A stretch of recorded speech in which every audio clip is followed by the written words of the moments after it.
Fitzgerald और मोहसिन हामिद के the मौत स्मोक के हवाले से ना, तो अगर चाहिए इनमें दोनों में पूरी एक सेंचुरी का फ़र्क है इनकी हैपनिंग का।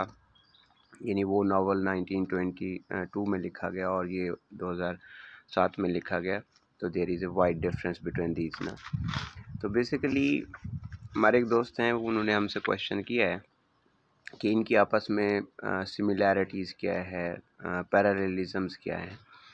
पहले हम देख लेते हैं कि जो डिफरेंसेस हैं, एक तो टाइम का डिफरेंस है कि वो 100 साल पहले लिखा गया और उसकी जो सेटिंग है और इसकी जो सेटिंग है वो रिसेंटली है, और एक की अमेरिकन सोसाइटी है और दूसरे की पाकिस्तानी सोसाइटी है। मोहसिन हामिद के मौत स्मोक की पाकिस्तानी सोसाइटी डिफरेंस है वो है। लेकिन इन spite of all these differences, और उसमें जो करेक्टर्स हैं उनके आपस में इतनी सिमिलैरिटी नहीं है, जैसे ट्रेजेक्ट्री नहीं है। यहाँ पे दो मेल हैं और एक फ़ीमेल होती है ना, तो वहाँ पे जो है ना वो मैरिड कपल्स हैं और डिफरेंट हैं। लेकिन इसके बावजूद भी कुछ ऐसे थीम्स हैं जो कि बोथ नॉवेल्स शेयर करते हैं ना। अच्छा, लेटर ऑन मैं ये भी बात करूँगा कि ये थीम्स सिर्फ इन्हीं दो नॉवेल्स में शेयर नहीं करते, बल्कि जो भी बड़ा लिटरेचर होते हैं ये वो बेसिकली यूनिवर्सल थीम्स होते हैं। वो हम लेटर ऑन बात करेंगे कि कौन कौन से थीम्स जो हैं वो यूनिवर्सल्स हैं। तो पहला तो ये है कि द ग्रेट गैट्सबी में जो अमेरिकन ड्रीम की बात की गई है कि अमेरिकन ड्रीम ये था कि every citizen has equal opportunity to get किसी भी बैकग्राउंड का हो, from whatever social ground, तो ही इज़ लायबल टू, और he is a potential one to get the good fortune ना। लेकिन हम जब उसका किरदार देखते हैं कि they are living in the valley of ashes. On one side is the American dream कि everyone can potentially get the good fortune, but all the characters are living in the valley of ashes. Similarly, in Pakistani Maut Smoke, all the characters are living in the valley of ashes. They are उनकी life में drugs और money, sex, lawlessness, ये सारी चीज़ें जो है ना, हम किसी भी हवाले से वो पाकिस्तानी सोसाइटी को वो वैली ऑफ एशेस नहीं कहते। हाउएवर, लेकिन जो हमारे ड्रीम्स थे, हम गुफ्तगू एक दफ़ा कर रहे थे कि जी किसी ने कहा कि सहाफ़ी जो है वो हमेशा पावरफुल लोगों को ही या गवर्नमेंट लोग के लोगों को ही क्यों तनकीद का निशाना बनाता है। तो किसी ने कहा, बहुत अच्छा कहा, उसने कहा बेसिकली जो सहाफ़ी होता है तो वो पावरफुल लोगों के ऊपर आँख रखता है, जो पीपल इन पावर होते हैं उन्हीं का मुहासबा करता है। तो वो कह रहा था कि कोई भी गवर्नमेंट हो, हमने बेसिकली उसका एनालिसिस करना होता है, तो उसकी तनकीद करनी होती है। तो यही सूरत हाल है कि पाकिस्तान के भी जो आइडियल ड्रीम्स थे, अगर ग्रेट गैट्सबी में अमेरिकन ड्रीम है, तो सिमिलरली अगरचे हम उसको पाकिस्तानी ड्रीम का ही नाम दे दे तो कोई बड़े प्रॉब्लम की बात नहीं है। तो पाकिस्तानी ड्रीम भी इक्वालिटी, जस्टिस और इसी के ऊपर था ना। उसका जो मोटो एक नया कंट्री, न्यू कंट्री बनाने के इस्टेब्लिशमेंट का भी यही था कि एक ऐसा मुल्क होगा जहां लोग मसावात से रहेंगे, अमन से रहेंगे, भाईचारे से रहेंगे। But later on, this society was converted into the, no doubt, I'm not claiming it, but it's more likely to be the valley of the ashes, where drug, weapons, and sex and all these matters ना। तो किस तरह हम दारू को देखते हैं कि Daru is sitting in the jail. Daru जो है वो एक सेल्फ मेड बंदा था, लेकिन एक फ्यूडल लॉर्ड आकर उसको बैंक से निकलवा देता है, उसकी नौकरी से हाथ धोने पड़ते हैं। और जब वो मतलब वो नहीं कह सकता कि जबकि क्लेम वो ये करता है बैंक में ना कि I am the employ of the bank, not your personal employ ना, वो फ्यूडल लॉर्ड कहता है। लेकिन हमें ये बातें इस्टेब्लिश करनी पड़ेंगी कि definitely he has to live in line with the policies and जो फार्मूला चल रहा होता है सोशल फार्मूला, तो उसके अकॉर्डिंगली उसे चलना पड़ता है। अगर वो नहीं चला जब, तो उसे अपनी नौकरी से हाथ धोने पड़े। तो दूसरा इस मतलब इन दो बोथ नॉवेल्स में मॉरल और सोशल जो डिके का कॉन्सेप्ट है वो कॉमन है। वहाँ पे भी मोरालिटी जो है that is going to end and die, और पाकिस्तानी उसमें मौत स्मोक में भी जो है ना सोशल और मोरालिटी डेफिनेटली। मुमताज़ जो है उसका इलिसिट रिलेशनशिप दारू के साथ, ये भी सोशल डिके को सिग्निफाई करता है, मॉरल डिके को सिग्निफाई करता है। एट द सेम टाइम उसी के पास इतनी गाड़ियों का होना और 3-3 4-4 पेजीरोज़ का होना, और उसके बाप का जो है वो एक ब्यूरोक्रेट होना, और उसके पास इतना कुछ पैसा होना, ये भी सोशल और मॉरल डीजनरेशन की तरफ पॉइंट आउट करता है। सो अब हम ऐसे अपनी अंडरस्टैंडिंग के लिए ऐसे कर लेते हैं कि द ग्रेट गेट्सबी में अमेरिकन ड्रीम की जो अनफुलफिलमेंट है उसके ऊपर बहस है, और सिमिलरली मौत स्मोक में जो पाकिस्तानी ड्रीम की अनफुलफिलनेस है, मॉरल हवाले से, सोशल हवाले से, इक्वालिटी के हवाले से, that is going to be dash. अच्छा, दूसरा कॉमन थीम्स जो है वो उसमें भी, नावल में भी और इसमें भी यही है कि मनी मेक्स द मेयर गो, और money is more important than the love and all these ना। उसके बाद जो कॉमन थीम उसमें रहा है वो है लव और मैरिज का ना। तो टॉम जो है he was a very Lord type का, उसके मुकाबले में गिट्सबी जो है ही इज़ पुअर। लेकिन गिट्सबी और दारू की जो अपवर्ड सोशल अपवर्ड मोबिलाइजेशन है वो एक तरह की है। दारू भी जो है वो एक गरीब आदमी होता है, तो ड्रग्स एंड इसके ज़रिए वो अपनी अर्निंग्स लाइवलीहुड जो है वो मैनेज करता है। सिमिलरली गिट्सबी जो था वो भी he was the man from the common origins, और ही हैज़ बीन मूविंग। उसके बेसिकली डिज़ायर ये थी कि किसी तरह वो डेज़ी को अचीव कर पाए, लेकिन for achieving daisy he adopts the path of marriage, drugs and crime.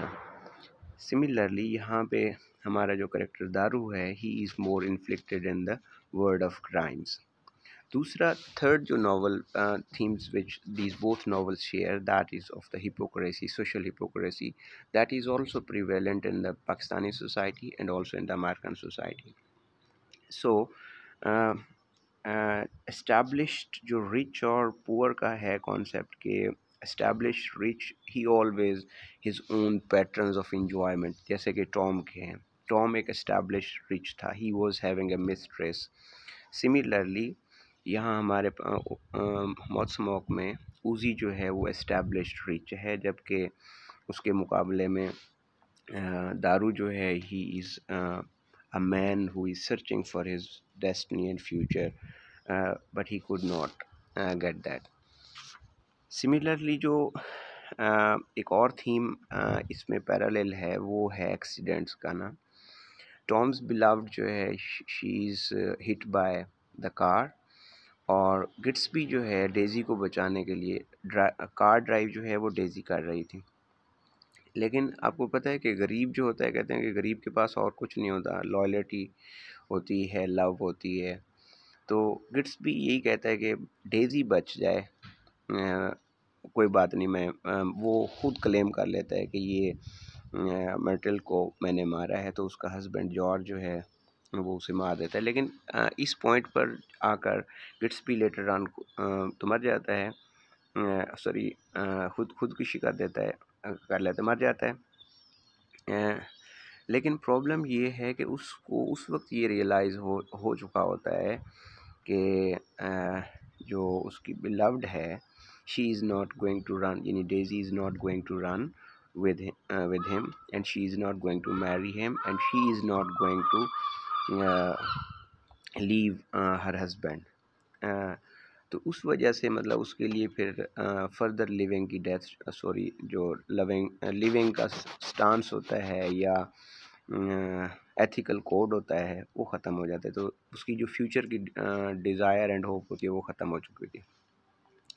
अब इंटरेस्टिंगली सेम हमारे यहाँ ऊजी जो है मुमताज़ की वाइफ थी, उसके रिलेशनशिप डिस्टर्ब थे। हमने अपने पिछले लेक्चर्स में भी बात की है कि वो ऊजी को उस तरह का लविंग नहीं पाती जिस तरह का मैरिज से बिफोर वो क्लेम्स करता था, और she was having everything but she was missing the love of ऊजी। यानी जिस तरह उसने आइडियलाइज़ किया होता है ऊजी को, तो उस तरह ऊजी को नहीं पाती। तो therefore as a strategy of revenge she start conjugation with Daru, ये हमने बात की है। लेकिन इस सारी कंजुगेशन के बावजूद, उस सब कुछ के बावजूद, शी नेवर, अच्छा वो हमने देखा कि मतलब वो दारू के साथ फिर भी रही होती है, हीरा मंडी जाती है, उसके साथ साथ इधर उधर सारे रेड एरियाज़ में जाती है अपनी जर्नलिज्म करने के लिए, लेकिन और इसके साथ दारू के साथ she also have sex, but in spite of that she does not leave her husband ऊजी। दारू जेल चला जाता है, दारू के ऊपर वो एक्सीडेंट जो बच्चा ऊजी जिस बच्चे को मारता है, तो वो क्लेम भी दारू खुद अपने ऊपर, दारू के ऊपर आता है, क्योंकि ऊजी कहता है कि इसने मारा। एट द स्पॉट वो बच्चे को जो है ना वो लेकर जाता है। सेम जो लॉयल्टी का कॉन्सेप्ट वहाँ पे गिट्सबी में पाया जाता है, सेम लॉयल्टी और लव का कॉन्सेप्ट यहाँ पे दारू में। यानी गरीब जो है वो कुर्बानी का बकरा बनता है, ये दोनों नॉवेल्स में वो है। और दूसरा इसमें जो hollowness of the upper class है, ये दोनों थीम कॉमन शेयर करते हैं।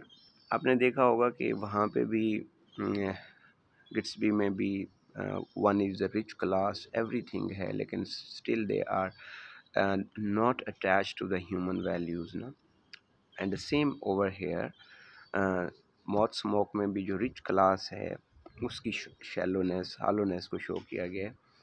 और क्या नाम है, डिक्लाइन इसे आप कहें, सोशल डिसइंटीग्रेशन कहें, द वर्ड ऑफ क्राइम कहें, तो ये ऑल दीज आर एडजस्टेड ना। तो बोथ नॉवेल्स जो है दे शेयर, हम थीम्स डिस्कस कर लेते हैं कि मॉरल वैल्यूज़ की डिक्लाइन एंड डिजनरेशन है, सोशल डिस्टर्बेंस की है, theme of love and marriage जो है वो that they are based on the money, not on the mutual understanding and love। और मज़े की बात ये है, हम अमूमी तौर पर डिफरेंट कहानियों में भी कहते भी हैं कि जो है शादी के लिए या मैरिज के लिए जो है वो सबसे ज़्यादा इम्पोर्टेंट लव है, ना कि मनी है। ये इस तरह है कि लव भी इम्पोर्टेंट है, मनी भी इम्पोर्टेंट है, लेकिन ये है कि लव किसी हद तक, मतलब मैं इस तरह का कोई क्लेम नहीं कर रहा, बट किसी हद तक जो है money is able to hold यहाँ पे इन दो नॉवेल्स में money is able to sustain the relationship, marriage relationship, though it's on superstitious, यानी कि without love, but marriage is able to hold this relationship. तो इससे पहले हमने बात की थी कि कौन से ऐसे थीम्स हैं जो कि हर तरह के लिटरेचर में होते हैं। तो ये गरीब और अमीर का रिलेशनशिप कभी भी सस्टेनेबल नहीं होता, और कोई भी नावल आप उठा के देख लें तो ये यूनिवर्सल थीम है। जो मॉरल डिके है वो भी यूनिवर्सल थीम है। हर राइटर जो है वो अपने उसका मॉरल डिके, सोशल डिक्लाइन के ऊपर लेमेंटिंग करता हुआ नज़र आता है। तो इन नॉवेल्स में अगरचे टाइम स्पेन है वो एक दूसरे से इम्प्रेस होकर भी नहीं लिखे गए, लेकिन दे शेयर द सिमिलर थीम्स। तो ये उनमें सिमिलैरिटी है द ग्रेट गिट्सबी में और द मौत स्मोक में ना, कि both share the word of the ashes, the valley of ashes. यहाँ पे भी पाकिस्तानी सोसाइटी को जिस तरह उसने रिप्रेजेंट किया है, तो that's more a valley of ashes, means where the future is not predictable ना। तो वहाँ पे भी गिट्सबी में भी उसके और ड्रीम्स पूरे होते भी नहीं हैं। गिट्सबी जो है ही हैज़ बीन, ना उसे डेज़ी मिलती है ना उसे और कुछ मिलता है, तो ही हैज़ टू डाई, और the poor is to die without achieving his dreams. Same जो है दारू का यहाँ सूरत हाल है, Daru is dead without achieving any of his objective. इससे पहले भी डेथ से मुराद एक बंदा जेल में है, he is addicted of drugs and all these, तो दैट इज़ नॉट, यहाँ से सिंबॉलिक डेथ की हम बात कर रहे हैं ना। अगर दारू जो है वो नैरेटर है कहानी का, वो खुद ही बता रहा है, तो इस वजह से डेथ से मुराद यहाँ पे मॉरल डेथ और सोशल डेथ है ना। तो ये सिमिलैरिटीज़ शेयर करते हैं। इसके अलावा अगर आपका कोई क्वेश्चन हो तो आप मुझसे कमेंट सेक्शन में पूछ सकते हैं। गुफ्तगू से इजाज़त, अल्लाह हाफ़िज़।